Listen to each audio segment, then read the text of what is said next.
Hello friends, तर स्वागत आहे आपलं या यूट्यूब चॅनलवरती. मित्रांनो, चॅनलवर नवीन असाल तर चॅनलला सबस्क्राईब करायला विसरू नका.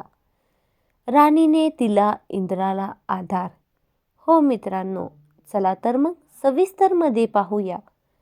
आता इंद्रा ऑफिसमध्ये आलेला असतो व विक्रांत त्याच्याबरोबरच असतो. विक्रांत खूपच खुश असतो, कारण आता इंद्रा डील क्रॅक करू शकत नाहीये व आबा त्याच्यावरती जाम चिडतील व खुर्ची मला देतील असं विक्रांतला वाटत असतं. आता विक्रांत इंद्राला चिकूचं नाव घेऊन खूपच इमोशनल करून टाकतो व आता इंद्रा चिकूच्याच आठवणीत गमून जातो. तेवढ्यातच एक वादळ म्हणून राणी तिथे येते व इंद्राला समजावू लागते, सर, आपल्याला या डीलकडे आता लक्ष द्यायचं आहे. तुम्ही असे खचून जाल तर ही डील आपण कशी मिळवू, असं राणी इंद्राला म्हणत असते. इंद्रजी सर, तुम्ही फक्त सर नाही तर या कंपनीचे मालक आहात. तुम्ही हार मानायची नाही आणि आजपर्यंत तुम्ही ज्या डील क्रॅक केल्या आहेत ना, त्या डील तुम्ही कधीच हार मानली नाहीये, तर या डीलमध्येही तुम्ही हार मानणार नाहीत, असं राणी विक्रांतला म्हणत असते.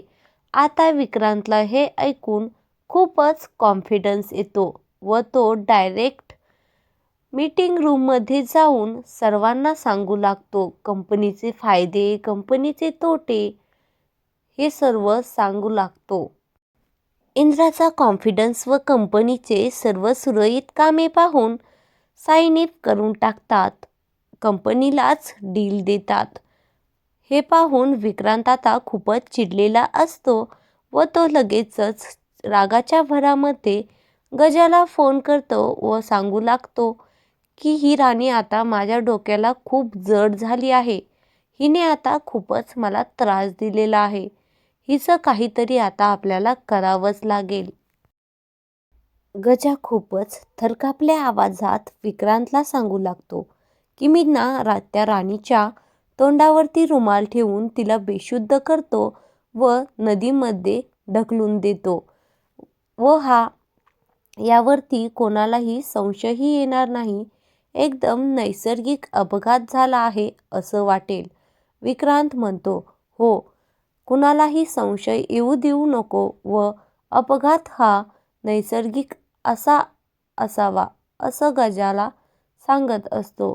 तर आता पुढे राणीच्या जीवाला नेमकं धोका होईल का, की राणी या सर्वातून निस्तारून पुन्हा इंद्राच्या मदतीला धावून येईल का, हे पाहण्यासाठी